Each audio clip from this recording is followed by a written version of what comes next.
কালে ওরে হইল কি যন্ত্রণা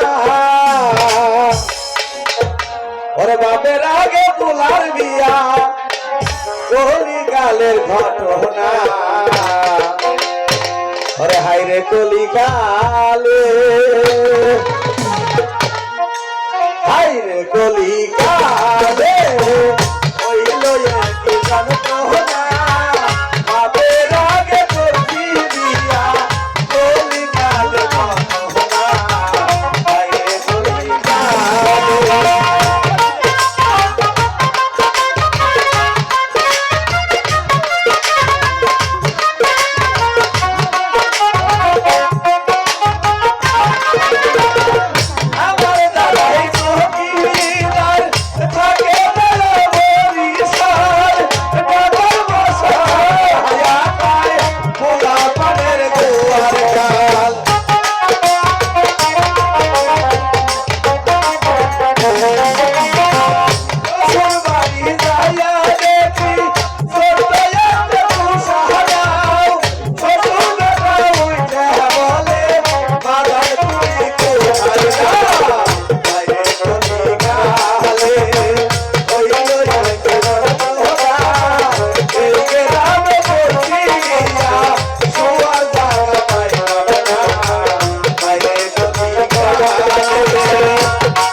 গত কয়েকটা দিন হলো একটা বিয়ে করছি তুমি বেজিলা বিয়ে ছোট বউ খালি খালি এমবির কাটাইলো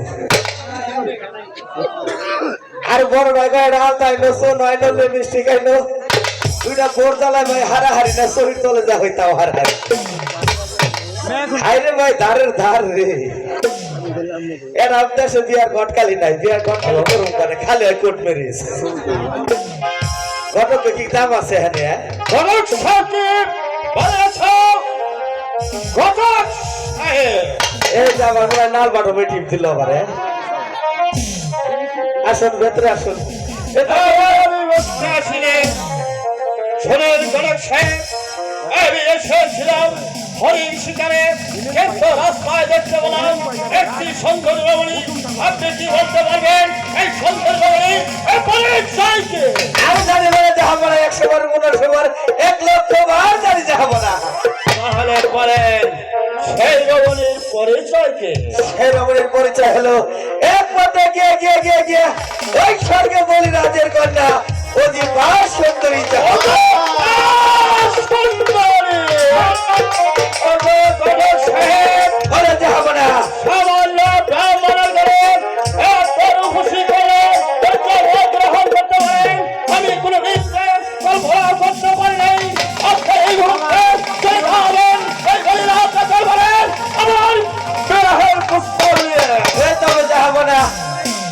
সে জানে দূরের রাস্তা না কিছু টাকা পয়সা করেছেন না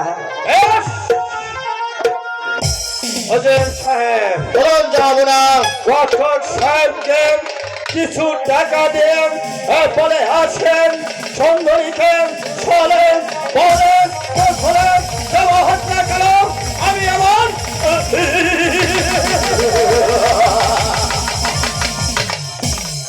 আমি তাই করবো চাহবো না আপনার কত টাকা প্রয়োজন আমার কাছে একটি বাড়ি খুলে বলুন একটি বাড়ি আপনি খুলে বলুন ঘোড়া কিনে চেয়েছিলে একটি ঘোড়া নয় ঘটক সাহেব আমি আপনাকে 3টি ঘোড়া কেনার টাকা দিয়ে যাচ্ছি এই নিন আপনার টাকা দেনা করে ফ্যাক্টরি করে দেনা করে দিয়েছি ঘটক সাহেব কিন্তু যাবার পূর্বে আমি আপনাকে একটি কথা বলে যাই ঘটক সাহেব সাহেব আপনি আর বিলম্ব না করে এই মুহূর্তে চলে যাবেন বলি রাজের দরবারে তারপর চলে বলে কৌশলে যেভাবে হোক না কেন বলি রাজের একমাত্র কন্যা ও যুবা সুন্দরীর সাথে আমার বাচ্চার বিবাহ দিতে হবে। নাউজি সাহেব। আর একটি কথা গড়কে সাহেব, আপনি যদি বলি রাজের দরবারে না গিয়ে পালিয়ে যাওয়ার চেষ্টা করেন তাহলে আকাশে পাতাল 33 কোটি দেবতা আপনাকে ক্ষমা করতে পারে। ভয় পেলেন নাকি গড়কে সাহেব? আকাশে পাতাল 33 কোটি দেবতা আপনাকে ক্ষমা করতে পারে, যা আপন আপনাকে ক্ষমা করতে পারে, এই উজিরে আজম আপনাকে কোনো দিনে ক্ষমা করবে না। টেহা পায়া কাম নাকি টেহা দিছে না কে তাই তেন ক্ষমতা তো দেখাইলে আমারে মা তোরে।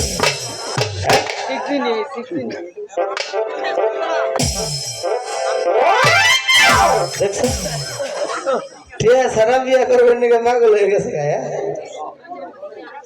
বুড়া বেশি আইডল এ তো দেই গরুর দালালের সে কম না। জন্ম করে দেখছি গরুর দালালি করে ঘুষ খায়, আর উনি ওর রাজার হাতে থাইকা উজির হয়ে উনি ঘুষ খাওয়াতেছে। সারা বিয়া বিয়া কমালে আছে কিনা তাই দেখ, ভেজাল একটা বাজিয়ে দিব তারপরে চিন্তা ভাবনা করো নাকি গো। এই ঘটকটিয়া দিবার গেলে সিরুম সিরুম নাকি এমন ভেজাল বাজিয়ে দিব না, নারায়ণকে মাথা ফাটাফাটি করবো, টেহা ডালবো যে কোঠে খালি ভাগে বয়ে বয়ে দেব নাকি গো কাকা। হ্যাঁ, তারপরে চিন্তা ভাবনা করো যাইতে পারে হইলে। এ বিয়ার মুগল দেখাম না, লাহাটির 3 জনের টিয়া দেখতেছে তাই তাকে বিয়া করাইতেছি, ওকে সিরিয়ালে রাখছি। হ্যাঁ হ্যাঁ,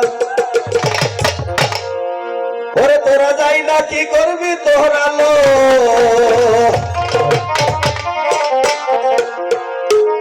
গান কি গামো? ওরে সই না কি করবি তোরা,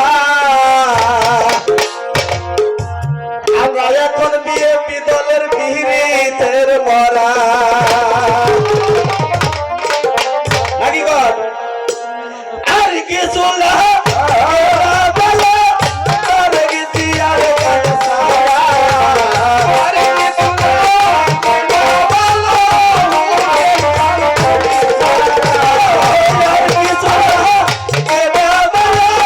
হুসেন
সবাই ভালো আছেন তো নাকি? ওরে দাদি আহার যাব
ভগবান, দেখতে দেখতে আমার একমাত্র মেয়ে অতিপা সুন্দরী সেটা অনেক বড় হয়ে গেল।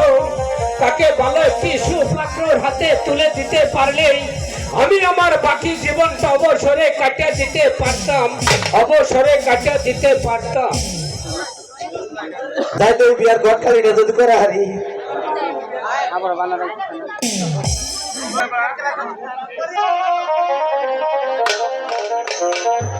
ওরে দয়াল বাবা খাবি বাবা বড় দয়ালদার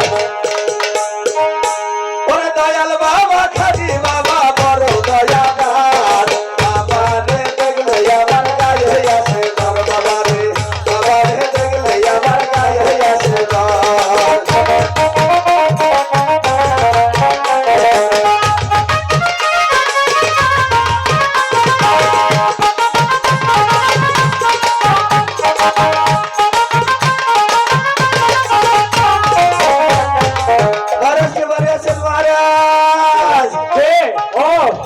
সাহেব, তাহলে আপনি ভিতরে আসুন, বসুন। আমি তো বসতে আসিনি মহারাজ, আমি ওই লোকের সমাজে শুনতে পেলাম আপনার ঘরে কি বিবাহের পর্যন্ত কন্যা রয়েছে মহারাজ। শুনুন ঘটক সাহেব, সে তো ভালো কথা, তাহলে সে ছেলেটার নাম কি আপনি নির্ভয়ে বলুন। তাহলে শোনেন মহারাজ, সে ছেলের নাম হয়েছে এই শাহবাজ শাহ, আছে গানিদার। একজন মুসলমান আর আমি হলাম একজন ব্রাহ্মণ। ব্রাহ্মণ হয়ে কেমন করে এই মুসলমানের সহিত আমার মেয়ের বিবাহ হতে পারে? না, এই বিবাহটা কিছুতেই সম্ভব নয়। আপনি ইয়ার বাইরে থাকেন, বিদ্যুৎ লাগেন না। হ্যাঁ, আপনি যে ধমক দিচ্ছেন বলে না করে ডরিয়ে মুইটা দিচ্ছেন, এভাবে সে ধমক দেন। হ্যাঁ, ওনার ধমক কিনে আমার পেটের ভিতরে আইকা দিয়েছিলাম পড়াই।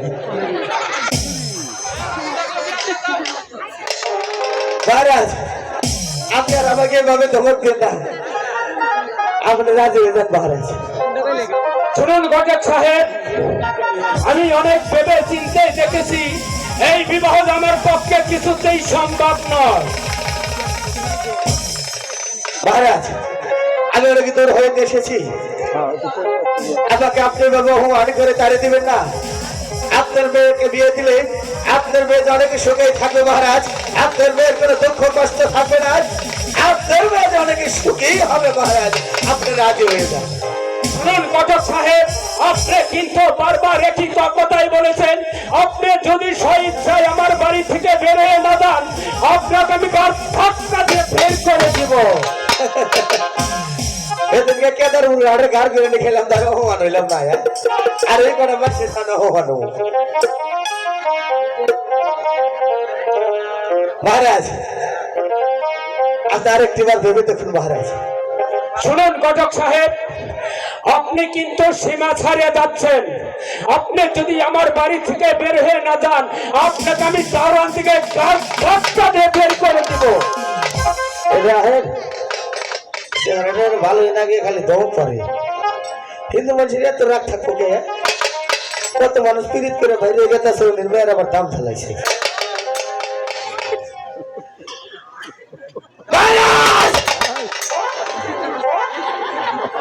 ধমক দিছি না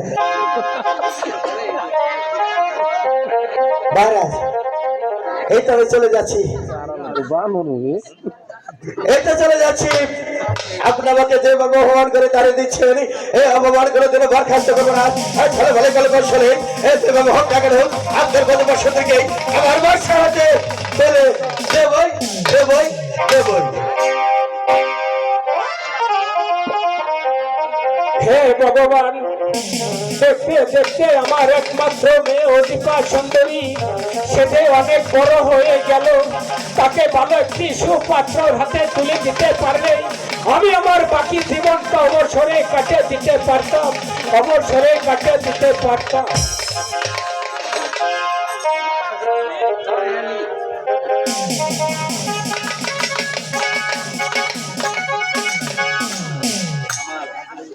কোথায় কোথায় দেশে সম্রাট জয় হোক সম্রাট জয় হোক আদেশে করে যাব না আগাউদ্দিন সাহেব বলুন যাব না পাঠক সাহেবকে পাঠিয়েছেন ওই বলি রাজ দরবারে আমার বিবাহের প্রস্তাব দিয়ে এত বড় সাপ এত বিলম্ব করছে কেন আমি আর কারই বুঝতে পারছি না যাব না সে যে অনেকে দূরের রাস্তা তাই তো ঘটকে সাহেবের আসতে একটু বিলম্ব হচ্ছে আমার মনে বলছে ঘটকে সাহেব কিছুক্ষণের মধ্যে দরবারে চলে আসবে ওরে কন্যা দেখতে গিয়েছিলাম মোটি দেখলাম কন্যার বাজাটা যেমন নারী চারো বেরিয়া ওই রকম তার মানাছিলাম তার বিবাহ বৈকাম সেই স্বর্গে বলি রাজের বাড়ি তারপর কি হয়েছে তুই আমাকে যে বাবা অপমান করতে গেলে অপমান করে নাই এই দুটা সর্দি চার দুটা থাবু দেওয়ার পাল্লা বেড়েছি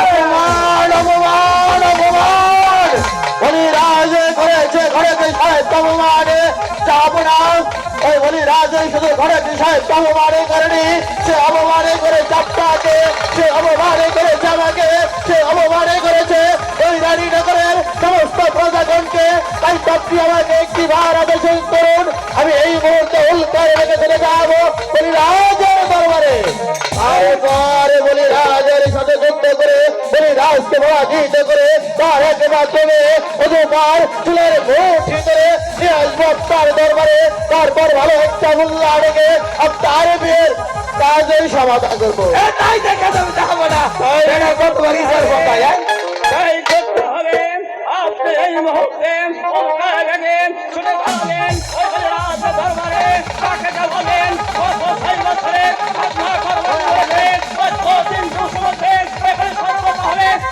তার এক শত বলে আমার পরে বিবাহ হতে হবে তাতে যদি রাজি না হয় তার সাথে যুদ্ধ করতে হবে সেই যুদ্ধে চলে চলে চলছে চলো হচ্ছে তাকে বলে দিয়েছিলেন তার এক শত বলে হুজুরকে আমার দরবারে হাজির করবেন এই হলো মাঝে সাহায্য কান্দারের আমি তাই করবো যাবো না গণকে সাহেব বলেন আপনি আমার সঙ্গে চলে আসুন বলি রাজ আপনাকে যে অপমানে করেছে সেই অপমানের করায় গন্ডা আদায় করে দেব চলে আসুন আমার সঙ্গে তাই চলেন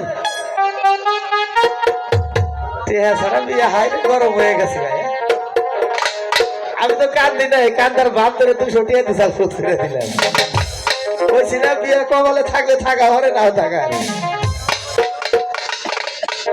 পেঁচাটা বাজিয়ে দিলাম খালি ফাঁকে বলবো নারাই নাই কোনা আইরে গুলো তোলো নারাই না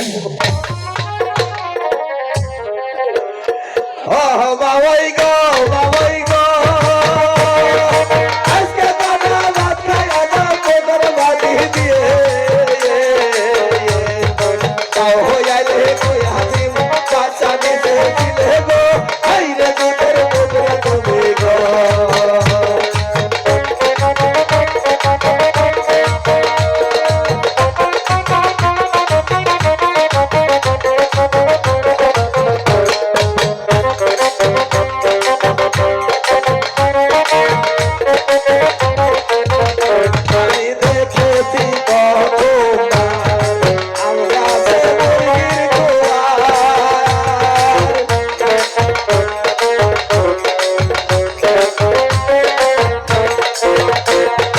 মোর গীতা বড়ই ভালো গীতারে বড় বড়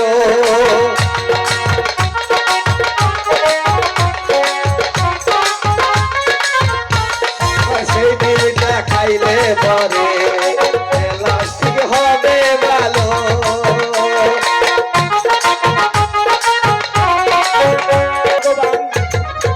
আমি তো বাদশাহ শাহ সেকেন্দারে ঘটক ছাড়তে অপমান করে তাড়িয়ে দিয়েছি। পঞ্চম যেন বাদশাহ শাহ সেকেন্দারের সেনাপতি এসে আমার রাজ্যে আক্রমণ করতে পারে, তাহলে যে আমার একটু সচেতনে থাকতে হবে, তাহলে যে আমার সচেতনে থাকতে হবে। জয় হোক মহারাজের জয় হোক। মহারাজ কি বাড়ি আছেন মহারাজ? মারা ঘোরার জয় হোক মারা ঘোরার জয় হোক। ও সেনাপতি সাহেব, তাহলে আপনি ভিতরে আসুন, বসুন। আমি বসতে আসিনি মহারাজ, আমি জানতে এসেছি আমাদের পাঠান ঘরকে আপনি কেন অপমান করেছেন। শুনুন সেনাপতি সাহেব, সে হলো সাক্ষা একজন মুসলমান আর আমি হলাম একজন ব্রাহ্মণ। ব্রাহ্মণ হয়ে কেমন করে এই মুসলমানের সহিত আমার মেয়ের বিবাহ হতে পারে? না না না, এই বিবাহ যে কিছুতেই সম্ভব নয়। মহারাজ আপনি হয়েছেন একজন ব্রাহ্মণ আর যাবনা হয়েছে একজন মুসলমান। সে তার জাতি ধর্ম ভুলে গিয়ে আপনার একমাত্র মেয়েকে বিবাহ করতে রাজি হয়েছে। আপনি কি পারেন না আপনার মেয়ের সুখের কথা চিন্তা করে আপনার জাতি ধর্ম ভুলে গিয়ে আপনার একমাত্র মেয়েকে এই বাদশাহ শাহ সেকেন্দারের হাতে তুলে দিতে? শুনুন সেনাপতি সাহেব, আমি অনেক ভেবে চিন্তে দেখেছি এই বিবাহটা আমার পক্ষে কিছুতেই সম্ভব নয়। সম্ভব নয়। রাহেব উনি রাজি হইতেছে না, পঞ্চে দরকারে আজান ডাক দিয়ে মুসলমানি দিয়ে নমনি তারপরে বিয়ে করাবো। ঘরকে সাহেব আপনি একটু চলে থাকুন। মহারাজ আপনি কি ভুলে গিয়েছেন আপনার 5 বছরের খাজনা কর বাকি পড়েছে? তাই তো বাদশাহ শাহ সেকেন্দারের আদেশ তা 3 দিবসের মধ্যে আপনার খাজনা কর পরিশোধ করতে হবে। শুনুন সেনাপতি সাহেব, আপনি যে আশা নিয়ে এখানে এসেছেন সেই আশা আপনার কোনোদিন পূরণ হবে না। প্রয়োজন হলে আমার মেয়েকে কেটে টুকরো টুকরো করে ওই নদীর স্রোতে ভাসিয়ে দিব, তবু ওই বাদশাহ শাহ সেকেন্দারের সহিত আমার মেয়ের বিবাহ হতে পারে না। সেনাপতি সাহেব, আপনি কিন্তু আমার নাকি 6 বছর খাজনা বাকি পড়েছে, সেই খাজনা অন্য 3 দিবসের মধ্যেই পরিশোধ করতে হবে। এটা কিন্তু আমার পক্ষে কিছুতেই সম্ভব নয়। সম্ভব নয়। মহারাজ কিভাবে সম্ভব করতে হয় সে বিদ্যা আমার ভালোভাবে জানা আছে। আপনি আবারও ভালোভাবে চিন্তা করে দেখুন আপনি কোনটি করবেন। আপনার একমাত্র মেয়েকে আমার বাচ্চার সহিত বিবাহ দিবেন, তাকে আপনার 5 বছরের খাজনা কর 3 দিবসের মধ্যে পরিশোধ করবেন। শুনুন সেনাপতি সাহেব, আমার নাকি 6 বছর খাজনা বাকি পড়েছে, সেই খাজনা অন্য 3 দিবসের মধ্যে পরিশোধ করতে হবে। এটা কিন্তু আমার পক্ষে কিছুতেই সম্ভব নয়। খাজনা কর পরিশোধ করা সম্ভব নয়, তাহলে আপনার একমাত্র মেয়েকে আমার বাচ্চার সহিত বিবাহ দিয়ে দিন। সেনাপতি সাহেব, আপনি কিন্তু বারবার একই কথাই বলেছেন। প্রয়োজন হলে আমার মেয়েকে কেটে টুকরো টুকরো করে ওই নদীর স্রোতে ভাসিয়ে দিব, তবু ওই বাদশাহ শাহ সেকেন্দারের সহিত আমার মেয়ের বিবাহ হতে পারে না। এটাই কিন্তু এই অনন্ত রাজার চূড়ান্ত সিদ্ধান্ত। মহারাজ এটাই আপনার চূড়ান্ত সিদ্ধান্ত, কিন্তু আপনি আমার সিদ্ধান্ত শুনে রাখুন। আপনি বলেছেন আপনার একমাত্র মেয়েকে কেটে টুকরো টুকরো করে ওই নদীর জলে ভাসিয়ে দিবেন। আপনার জীবনে সেই সুযোগ আর কোনোদিন নাও আসতে পারে না। ওজির সাহেব, আমার একটা বুদ্ধি আছে, বলুন। উনি যদি মেয়েটা বিয়ে দিয়ে দেয়, উনি একটা বিধবা মাথা কাট করে দিব। মহারাজ আপনি মেয়ে বিয়ে দেবেন না, খাজনা কর পরিশোধ করবেন না, আর আপনি বলেছেন আপনার একমাত্র মেয়েকে কেটে টুকরো টুকরো করে ওদের জলে ভাসে দিবেন। তাই তো আমি আপনাকে সেই সুযোগ কোনো কোনোদিন দেব না। তাই তো এই মুহূর্তে আমি আপনার বিরুদ্ধে যুদ্ধ ঘোষণা করলাম। আর যুদ্ধ আপনাকে যেভাবে হোক না কেন পরাজিত করে আপনার একমাত্র মেয়েকে চুলের মুঠি ধরে নিয়ে যাবো আমার বাচ্চা। আরে হয়তো আপনি ভেবেছেন আমি বৃদ্ধ হয়েছি বলে আমি এখনো অস্ত্র করা ভুলে যাইনি। তাহলে ধরুন অস্ত্র, তার পাউতে কত শক্তি আছে শরীর কাটা হয়ে যাক।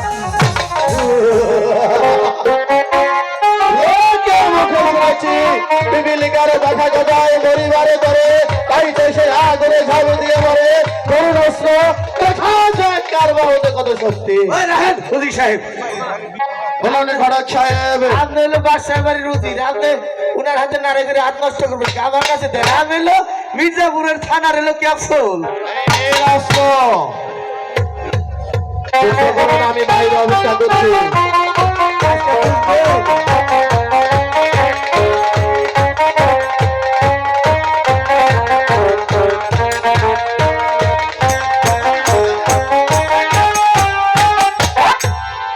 রাহে এর পাগল হয়ে গেছেন নারাই করবার দিকে। নারাই করার বাসা আছে আপনার? আমরা এই করছি, আগে গোলাগুলি করছি, তাই তো আপনার হাতে নারাই করবার হয়েছে। আমার তো দেখি বেটার কতবার ইসার কথা দেখবার আছে।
কোথায় গেল আপনার অস্ত্রের বাহাদুরি?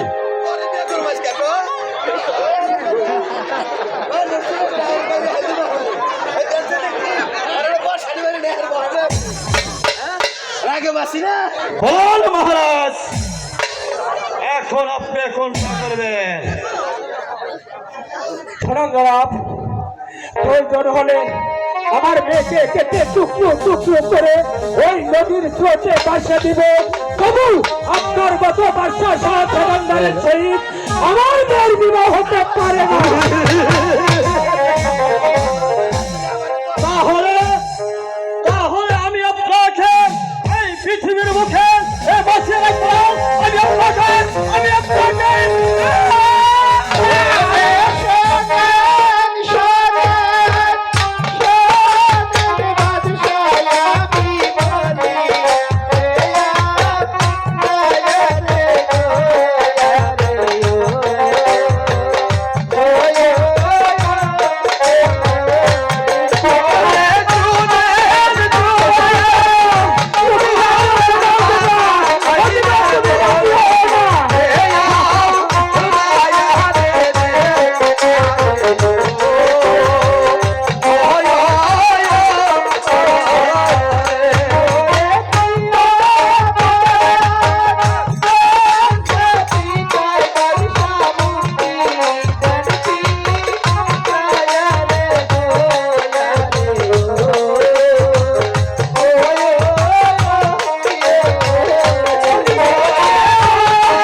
থেকে মুক্ত করে দিন বাচ্চা নামটা আদর পছে কান্না বাচ্চা নামটা তোমার পিতাকে মুক্তি দিতে পারে তার পূর্বে বলো তুমি আমার প্রস্তাবে রাজি?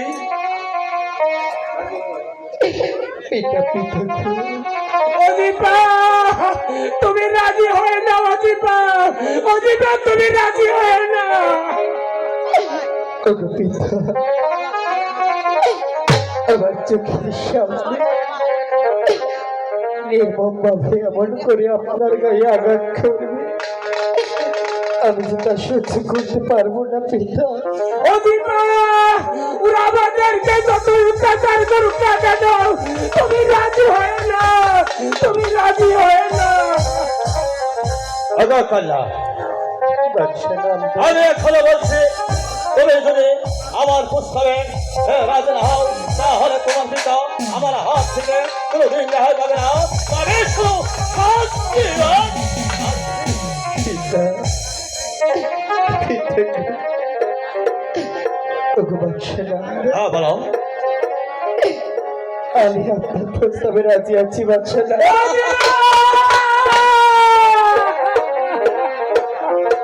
তুমি কি করলে অজিপা সাহেব তুমি মহারাজ এখন আমার প্রস্তাবে রাজি হয়েছে তাহলে তাকে মুক্তি করে সসম্মানে ও তোমাকে লয়ে আসেন আমার আমার এই রাজমহলে।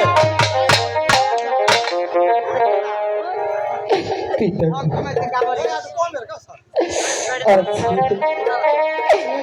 আমি যা যা আপনাকে ছেড়ে চলে যাব আমাকে নিয়ে যাওয়ার জন্য যে ওই তো বাচ্চার সৈন্য দাঁড়িয়ে আছে পরে সাউন্ড দেন ভাই পরে সাউন্ড দেন আমাকে আপনি হাসি মুখে বিদায় দেন পিতা। আমাকে আপনি হাসি মুখে বিদায় দেন বিদায় দেন। অজিপা তুমি কি করলে অজিপা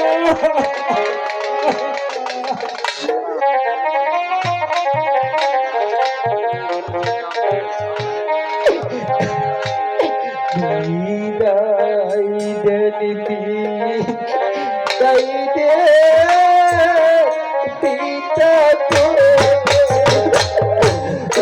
পিতা বিদায়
তুমি সঙ্গে